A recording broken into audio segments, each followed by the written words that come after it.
Yeah, you know what time it is, folks. Here we are again, back to Hawaii Kaika. And so again, I have my cousin. Yes, I know I always have my cousins on this show. And yes, I do have a lot of them. Now, the funny thing is with this guy, if you saw him, you know, like for the first time, and then you saw me for the first time, and I told you he was my cousin, you wouldn't believe me. And the joke, Yeah. the joke that we always say is like, my Tyler and Jay probably got all the height, and I got all the width. that's, that's probably one of the jokes. But Tyler, I've known this guy for a while. I actually met him when we were kids, and then didn't really get to know him because he was born and raised in Utah. But it was just one of those things where separated by water, man. Just never had a chance to really get to know the family until I went to college and I was staying with them, hanging out with them, living in Utah. And that was pretty much how we got closer and got connected. And now the only chance we have for connections is when either we talk story like this, which is crazy, Yeah. which is rare too because we all busy, right? But it's cool though to actually have him on the show this time. So and he was nice enough to put aside some time, even though it's super late. I know you got to go sleep. So we're gonna have all of you talk story and listen to my cousin over here, Tyler Kukahiko. Brother, please introduce yourself. Brother, thank you. And my actual cousin, first cousin. I know we First have a lot of cousin, cousins, but this first is cousin, no this is joke. a cousin. So what'd you say? Sorry, say that again. Oh yeah. So you can just tell like a little bit about yourself and what you do and whatnot. Yeah. Yeah, so Tyler Kukahiko. So actually, I think when we talk, Gav, you wanted me to come on to talk about just my experience in life and also in business. So most recently, so me and my wife started a business about 6 years ago, and just built it up. Just the two of us, just bootstrapped it, and then ended up selling it. We just sold it last year, just the end of last year, and so it was just a crazy ride, but an awesome opportunity to learn a lot about business, learn about myself, and what I'm good at, what I'm not very good at. But in the end, to be able to succeed and come out of it was great, because there was a lot of times where we didn't know. And for those of you who have run a business or tried to start a business, it's no joke, right? And sometimes there's days where you're like, I don't know if I'm going to do this anymore. So yeah, that's kind of been our journey. But luckily, we came out. It was successful. We sold it, and so now I'm in the process of starting something else. So that's kind of a quick background about that aspect of me. Well, what about your education? What did you study? So I just studied communications at BYU. Just very basic. Got my bachelor's degree in 2006, I think, graduated, and I didn't know what I wanted to do. I'm like, I don't know. I'm just gonna test things out, and so anyway, I've tried out a lot of things, but I really knew when I got after college that I wanted to be an entrepreneur. I was like, I didn't even know what the word was or what that is, but my mind kept racing, and I'm like, I feel like my mind is telling me I got to do something else, and that's what it ended up being is more of an entrepreneur.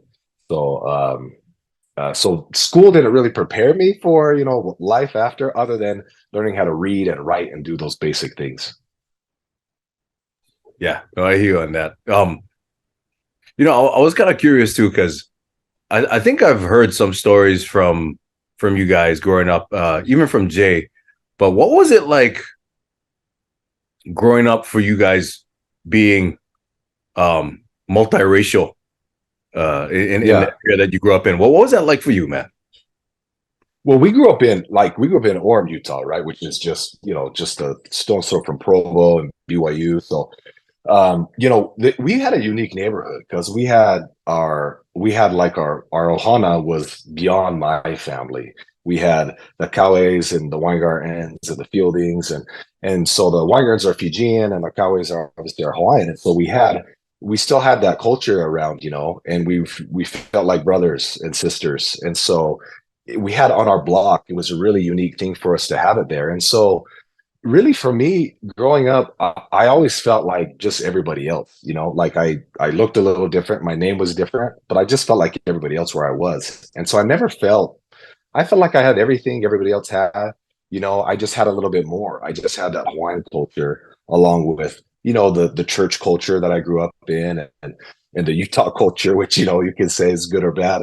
But I just kind of embraced it all. So it's kind of like embracing all cultures, religious, this faction, and I never felt privileged. I never felt like I was looked down upon. I just, I had a lot of love and support with my family, immediate family around me. So Yeah, that's good. I even I don't know if you saw or even had a chance to even watch the show, but Pono Kelly, who was on I think like number 14 episode, because he grew up in Orem too, but like more okay. south towards the freeway, and he had mentioned the same thing as you on some aspects because the area that he grew up in, they had like a lot of Hawaiian mixed folks, like the oh shoot, I try to remember now.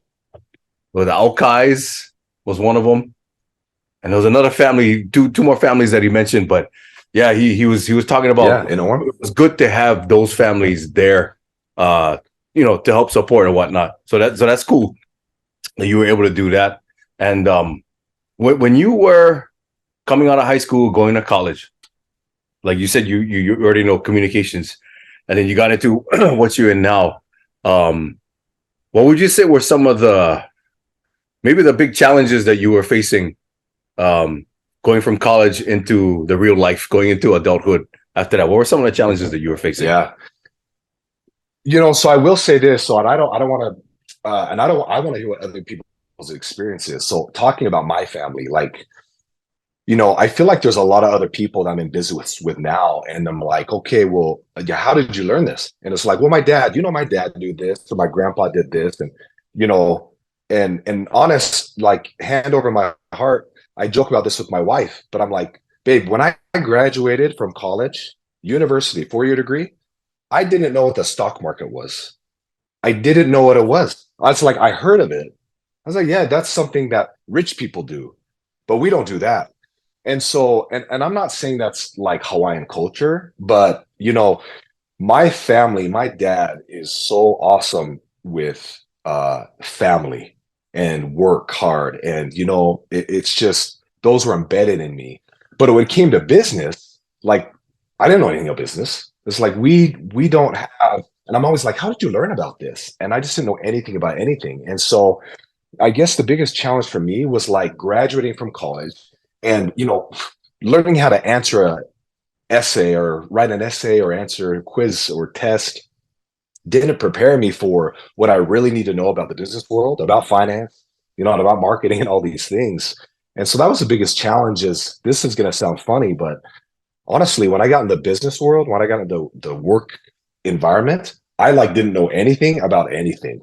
And so it was like fire hose, insert, and let's go, So I don't know what your experience was. I was not savvy at all. And I'm around all these guys. I'm like, you guys are savvy already. And I'm like, I don't know anything about anything. So. Yeah, I know that's interesting. You said that too, because a lot of the other guys that were on the show too, that did go to college, had mentioned that like they felt, college, it helped with the fact that it teaches you discipline or it teaches you how to follow instructions, how to stay on a schedule, meet goals and stuff. But it doesn't necessarily prepare you for what you're going to end up doing in the end, right? Like for you was business. No. Adam, and my friend Adam, you remember Adam? He was on the show. He majored in linguistics, and he's doing something completely. Oh, yeah. I think for me, oh, for sure. Yeah. I think for me, I kind of had an idea because I was in communications too, but I went the advertising route, and then and that hooked me up with. It was my last class at BYU, bro. I was studying graphic design. I took one computer science class that got me in graphic design and web development, and that's when I got the spark, and that's when I started studying all these different things. And then now going from multimedia work, I'm doing e-learning development now. So now all that graphic design is going towards creating online training for businesses. And so it was then only at that time, maybe 2012, 2011 or something like that. That's when the gears started turning, like how you talked about. It's like, oh, my mind was just racing. That's when my mind was started racing. Like, this is what I want to do. And which is funny too. No kidding. 2000, what year? How old? How old were you? Like, how old were you? 2000. Wait, 2010. So what is that? 30, You're like, wow, 33, 30, 33, 32, okay, something yeah, like that. Yeah. So it was right when in my yeah, early yeah. 30s, and I finally figured out, yep, this is the sweet spot. This is what I want to do. And it funny because it ties in to what my dad and my mom did for work as well. Like my mom was in education, and my dad, a lot of people don't know this, my dad was actually a behavior specialist, and he did organizational behavior type stuff. Operant conditioning was my dad's specialty. Basically, he can, if he knows, Really? yeah, that's what he did. So my dad used to work for the federal government and for the state, and his job was to work with people that needed their behavior to be changed. So he worked with ex-cons, like criminals and stuff. He worked with children with autism. He worked with couples that had problems with their marriage, and yeah, and if he knew what motivated you, he would find ways to manipulate the environment and use your oh shoot, what is that? That incentive to make you change. You know the whole idea about Pavlov. You heard about Pavlov? Ring the Yeah. doorbell. Oh, yeah, Yeah. definitely. So Oh, basically, yeah. my dad specialized in that, and so the joke that my sister and I always say is like, her and I never stood a chance because we had the educator, my mom, and we had my dad, who was the operant conditioner, man. He could just manipulate the behavior, bro. And it's crazy because I see what he did with me. Now that I'm older, I'm like, oh, that's why dad did that. Oh man, that's why he did that. But that's what he did for work, for his full-time job. Entertainment was just a side Yeah. gig, but everybody only knows him for performing. kidding. But that's not what he did. It's just, but yeah. So but anyway, it's kind of interesting how Well, it that worked. It worked. influenced me, yeah, to do what I do now. But you talked about your dad a little bit, like Yeah. and obviously I know your father too, Uncle Glenn. What was that influence? What would you say was his influence on you growing up, and for what you're doing now? What were some of the things how did he influence you?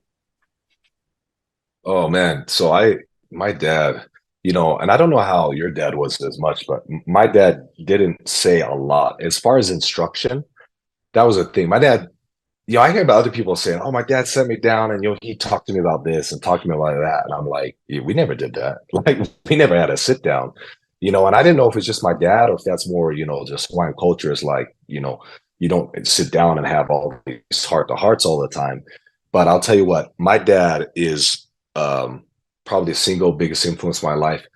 He is the most rock solid man, doing everything right. Everything right. The most important things in life, my dad gets right. And so I just watch him, and not until I started getting older, I'd see, decisions I have to make. And subconsciously I'll start thinking, oh man, what did my dad do? And inevitably it was always my dad would do the right thing. And, one thing that my dad really taught me too is he never wants attention on himself. Right. If you do anything great or anything like that, it's like just deflect and deflect. And so, and even I feel like, with my brother and sister, we always talk about, it's like, I don't want, not that I deserve any attention, but whenever I see people like calling attention to themselves, it's so contrary to what I was taught, but not what I was taught by words. It's just what I was taught by action. And so you don't realize the influence your father has on you until you become a father. I think everybody realizes that. And then you're like, man, I'm really lucky. I'm really lucky that I had a father who was like the most rock solid example of doing everything right. So that really encompasses a lot, but that's how I feel. That's huge, bro. Just having there's so many, like even now too, there's so many guys that grow up without fathers a lot of times too, or maybe fathers that might make a lot of bad decisions, especially over here in Hawaii, man. So we lucked out that we had fathers who were rock solid in their principles and stuff. My dad would always talk to me, even though he was different from your dad, in a lot of ways. He would always, be talking to me about stuff, and because that's just how he was. But it was the fact that even though your dad may not have talked to you as much, you could tell, like you said, you could tell by his actions that he loved you. And my dad, through his actions and words, you could tell that he loved me too. And then, absolutely. It's just interesting how just having that male example in your life can affect you, for better or worse, depending what the situation is. And that's kind of what we talk about too on the show, right? Is just strengthening the Polynesian men, because what our fathers do and what we do is gonna, you know, set examples for the rest of the men under us as well, the other Polynesian men that see what we do, right? Right. Well, I have two. I mean, I have two boys, right? Two boys, two girls, and believe me, I think about it all the time. Oh, I mean, I really hit the lottery. You know, when people say, "Oh, privilege," this person's privileged or this person's privileged. Look, we didn't have a lot of money. I mean, we had what we needed, but I felt like I was privileged above anybody because of my rock solid parents. And yeah, having a father as an example, I'm like, holy cow, I got a big responsibility. I can't screw this up. And the influence that I have on my boys is, man, you can't quantify that. It's a big responsibility, and I feel it, and I know you feel it too. And I know you've talked about it on here before. But it's like everything. We gotta be good fathers. What would you say are some of the challenges that you're facing now? Gav, you still there? Yeah, I'm still there. Can you hear me?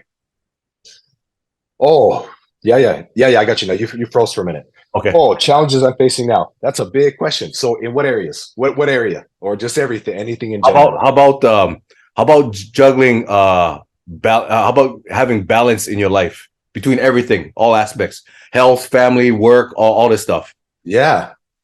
Well, that's a great question. Well, let me give you an example. Challenges come in weird. Challenges are weird. It's like you try to pick your challenges in life. It's like you don't get to pick your challenges; they'll choose you. But so when we sold our company last year, and in October we sold it, right? It was a great blessing. That's a whole nother story about how that happened. But we sold it, which was great for us. You know, I all of a sudden became unemployed, right? And didn't have a job anymore. But obviously, you know, financially, it was a great benefit for us. And so you would think it's like, hey, all the hard work that you put in, it finally really paid off. And now you have a break and go take a break. And I'll tell you, I was miserable. It's like, hey, you finally paid off, you know, this happened and all these good things. And I was miserable. And my wife's like, hey, you got problems. I'm like, I know. And the reason was I needed a purpose, right? Like I needed a hill to climb. I needed something to do, and I didn't have that anymore. So I believe more than ever, it's like we all have to have like a challenge. We have a hill we need to conquer, or we have to have a purpose that we need to do. And I would just was kind of like, you know, and I had purpose. My purpose was taking care of my kids. Okay, that's great. You know, taking care of my health, you know, my faith, all those things are still important. But for men, especially, and I won't just say men and women, we have to have a work. We have to have a labor that we have to do. And so, anyway, that was a really interesting challenge that I didn't really realize we need. Like, oh, do we want challenges? No, it's like, no, we need a challenge. We have to have a challenge, or we just we kind of die. And that's how I was feeling. And so, anyway, I know that sounds like boo-hoo, big challenge, right? You don't have anything to do, but that's what it was. And now, yeah, that question about balancing life. You know, I think of, you know, Elder Bednar, uh, David A. Bednar, and he was behavioral, like your dad. He was like I think he was a professor. I think he taught that. Oh, that's cool. I didn't know he did that. Yeah, cool. Yeah. I'm pretty sure he did organizational behavior. And he says, you know, and I was listening to him giving a lesson, or he was answering questions, and he said, people asked him that question. They said, "How do you balance your life?" And he's like, "Yeah, that's that's a farce. You can't. There is no balance. There's no balance in life." He's like, you have all these things you do, and there's no balance, because if we're trying to balance like just the same amount here and same amount here. And so he kind of taught me a principle, and he said, you know, you focus on what you need to focus on, but whatever you're working on, be present. So if you're home with your kids and it's time for you to be home with them, be present and focus on them. When you're at work, right, and you're with coworkers, be present and focus on that. And I was like, oh, that's good. But he's like, balance is a joke. It doesn't exist. We have to focus on those things that matter most when they matter most. So I tried to live that, and that helps out. That's interesting. Yeah, it's like time management, prioritizing, and then when you figure out what it is you got to do, then you just focus on that and don't get distracted. Basically, that's cool. First time I heard Yeah, something like that. Yeah, yeah, yeah. I like It that. works. He's smart. He's a smart guy. It works. Okay. Oh, you guys, go ahead and look that up if you want to look, do the research. Bednar's talk on there's no such thing as balance. Yeah, that's pretty cool, man. First, um, what what would you say that that event that you had after you got laid off was probably like one of your greatest challenges that you had to overcome, or you had Oh, something? when I Yeah, oh yeah. What do you mean when I got laid off?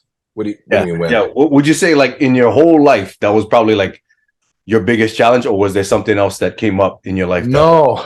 Well, it wasn't. No, this is the thing. It wasn't me. I didn't get laid off. I I sold a Okay. company. Oh, okay. My bad. My And bad. so that was the thing. That was the thing. That was my point. It was just like, wait a minute. This wasn't like a failure and you got laid off and then you struggled. It's like you had your work paid off and you succeeded. And now it's like this should be the greatest time of your life. But my point was it wasn't. I was miserable because I didn't I have got you. a purpose had to work towards. Yeah. So I would actually say the biggest challenge, that's a good question too. Oh, I'd probably say the hardest this business, me and my wife, we started it together and I won't get into the story, but we really felt like we felt inspired. We felt like it's something that we had to do. And looking back now, we realize why. There's so many reasons why we had to do it. But I would probably say, at least for the first few years of the business, there's some really hard things that happened. Some of them we could have controlled, and other ones were out of our control. Essentially, we were kind of like victims, right?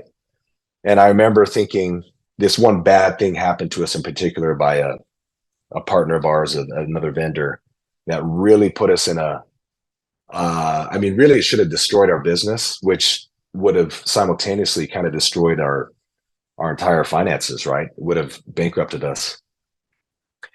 And I remember thinking, why is this happening? And this, the anger and the malice that I had towards this individual and what they did.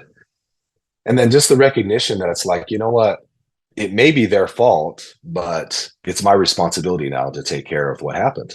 And so what are you going to do? You're going to let anger and hate and all those things overtake you, or are you going to do something about it? And so that was probably the hardest time, is making a decision that we weren't going to pursue. We weren't going to pursue any action towards this third party. We were going to just cut our losses, and we were just going to grit our teeth, and we are going to work out of it. And those were some dark times, man. And it was really, really hard. Looking back now, I never want to go to that place again.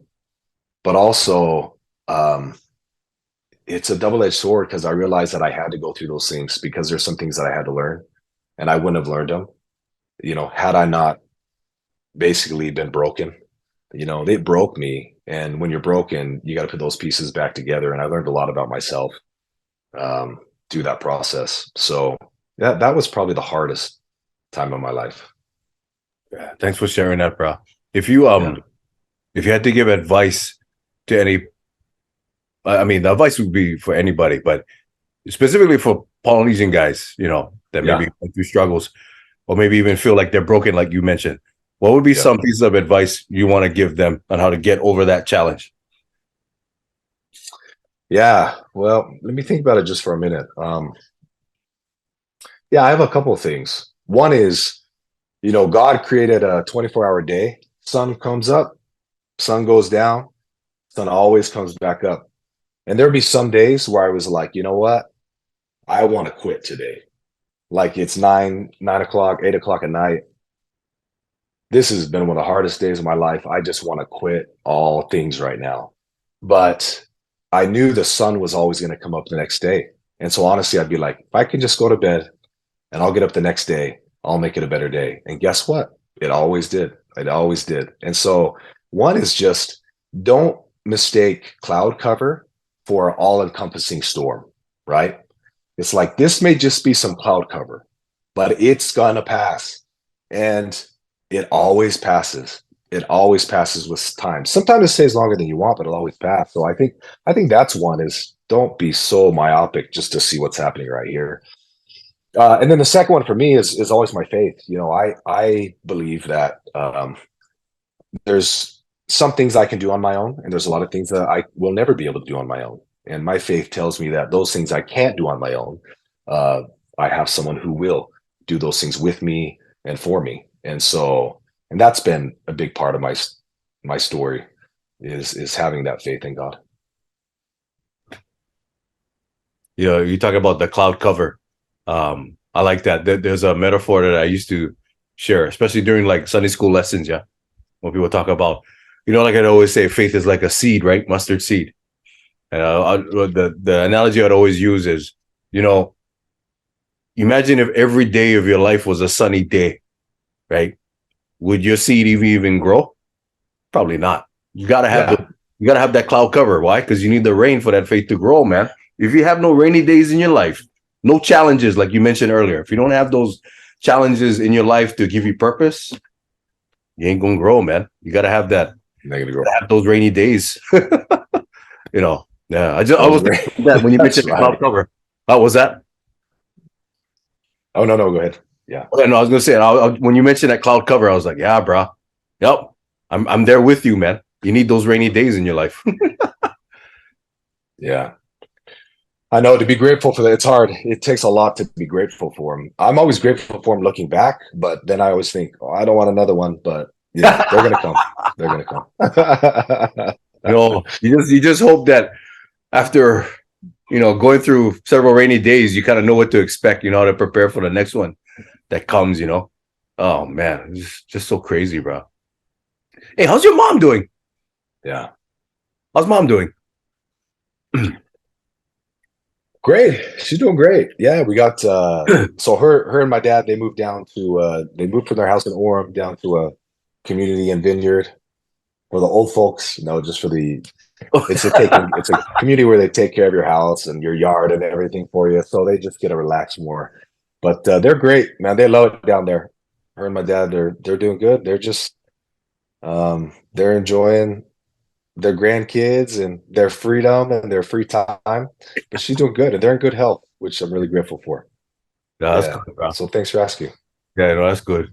Yeah, it's been so interesting just seeing how just time flies so fast, bro. Because like now I'm seeing my kids, and then I remember I'm just recalling all the stuff that my dad used to do when he was my age, you know.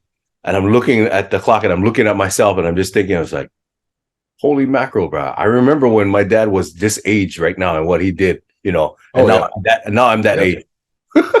Now I'm that age. And this is where I'm at, you know, I'm gauging myself. Yeah, doing pretty much the same thing, except it's two boys instead of a boy and a girl. Right? It's bizarre. I know you see these, I got all these gray hairs now on the side. I got to shave it off because, right? I mean, this is, we look at ourselves like we're 20 years old again. You're still dancing up on stage in your mind, right? Maybe you are still dancing, right? You're still doing it. I was a year ago, actually. I was still dancing a year ago, but I stopped. Yeah. I stopped. I don't know if I told you. So a year ago, I was actually performing at the show Paradise Cove, out the leeward side over here. I was still dancing at 45. Yeah. But then I got COVID. Right after I got COVID, that kind of changed some things. That my cardio wasn't the same. My cardio is better now, but back then I couldn't go to work consistently and stuff. So I was like, hey, you know what? I gotta go find something else to do because I can't do this anymore. So I had to quit. Oh wow. Crazy. Yeah. But now I could probably do it again. Now I could probably do it again. But tell the truth, I'm done, man. I'm too old for it just because I found something else that I'm passionate about. That's why. And I think this is the route I want to go for my career. Yeah, but once in a while, gigs might pop up and people ask me and say, yeah, I go do them. You know, but after a certain age, some things just shouldn't be seen on stage anymore. You know. Oh, you still got it. I can still see pecs behind that shirt. Hey, you still got it too, man. I'm looking at that tight shirt going around your thighs, bro.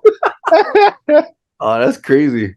Oh man, you know what? Different seasons in life, though. You know, it's like I'm my family makes fun of me because I'm like the most sentimental person. I look at like nostalgia I'm the most nostalgic. That's the right word. I'm the most nostalgic person. I'm always looking at the past, and I'm lucky because I've had a great life. I've had a great past, but it's like, nah, I got to look to the future and different seasons of life.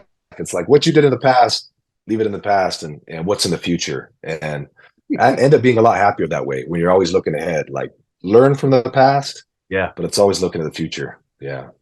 Yeah. In Hawaiian, they call what is it? Somebody got to correct me on this. It's enana. Wait. Oh shoot. Nana ihope holo imoa. Something like that. It's like you look to your past, remember what you did, but you always move forward. Nana ihope holo imoa. Something like that. Yeah. So exactly what you said. Find out what that is. If you find it, send that to me because honestly, that's like the phrase. Oh, if you know what it is, send me that phrase. Yeah. I will send it to you because it's up. It's up in the there's a banner in my home ward over here in the Wailimo ward, and it says that. I'm pretty sure it's enana ihope and holo imoa. So yeah, I'll send that to you. Hopefully your dad knows what that means. I don't know. Maybe he might not, but it might be. I'll ask him. No, I'll ask him. Yeah. If you have it, send it. Shoot, man. So what? Tomorrow you got to work tomorrow too. You got to do some stuff tomorrow for work. Oh man, you know what's funny is I don't have to tomorrow. What's tomorrow? Saturday, yeah. No. So Saturday is kind of the day where I'm like, okay, what can I do for the house and the kids? But it's funny when you have when you kind of have a mind, like an entrepreneurial mind where you always want to build or create things, it's like my mind never stops, and now I'm kind of trying to build something new.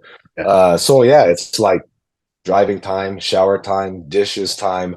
If I'm not listening to a book to try to learn new things, my mind's constantly racing. And so when people are like, what are your work hours? And I'm like, what is that? What does work hours mean? Like if I'm awake, like when I'm dreaming, I'm dreaming about the business. But when I'm awake, I'm constantly just thinking, what can you do? What can you create? And the funny thing about that is I can't remember who I was talking to about this. Anyway, and you're mentioning how when you were like 33 years old, your interests, right? You were like, you found what you want. Like your brain just clicked. It was like, this is what I want to do. And it's interesting because we can't convince our brains to not be interested in something, right? Yeah. It's like when something clicks, like we can't just push it out. It just clicks. And I feel like that's the way it's been for me for, business or entrepreneurship. There's certain things I'm like, I can't not think about it. It's like, why'd you do that? Oh, I didn't do it. It just happened and I can't not do it, So you got to follow those things when they pull you. Yeah. You found a sweet spot. Oh shoot. We only got a few minutes left, but before we go, I got to share this with you, man. There's this Japanese thing called ikigai. And, it's a principle that the Japanese use in finding what your quote unquote purpose in life is. And I remember hearing about it before. I think it was somewhere when I was doing a Japanese minor at BYU.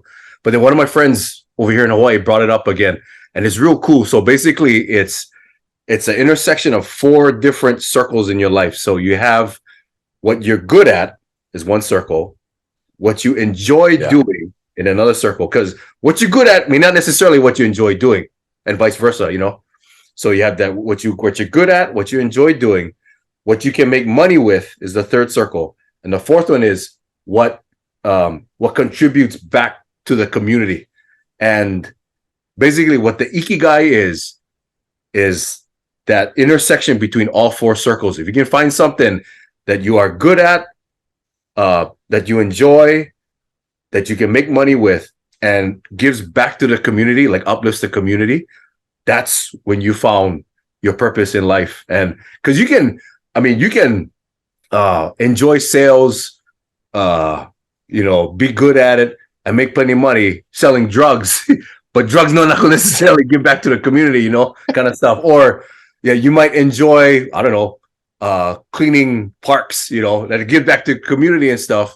You enjoy it, you're good at it. But that ain't gonna make you that much money too, It's just funny. If you can find the intersection between all those 4 circles, then you found your purpose in life. And I was like, oh, it's kind of cool. But yeah, I'll send that to you. I love that. That's a Japanese. Yeah, send that. There's 2 things you got to send to me because I love those. Yeah, I'm gonna put those things up in my office. That's what I'm gonna look at these days. Ikigai. What do you say? Ikigai. Ikigai. Yeah. It's like purpose in life. Yeah, bro. I love that. Seriously, bro. I Hey. appreciate you doing this, man. Big time. Yeah, of course. Sharing your thoughts and all of us, bro. So, folks, if you got any questions, comments, for Tyler, please check him out on the channel and leave any comments below his video and whatnot. And don't forget to subscribe. So, cuz, much mahalo. Love you, bro. Appreciate everything you do for Hey, us. mahalo. Bro, keep doing everything you're doing. I love this. I'm watching the videos, and what you're doing is great work. So I love that there's so many great people out there that need to do great things, and you're finding them and showcasing them. I love it. Just like you, bro. You one of them. Not like me, like you. Okay, brother. Okay, folks. Thanks for watching. Mahalo. Aloha. Okay, mahalo.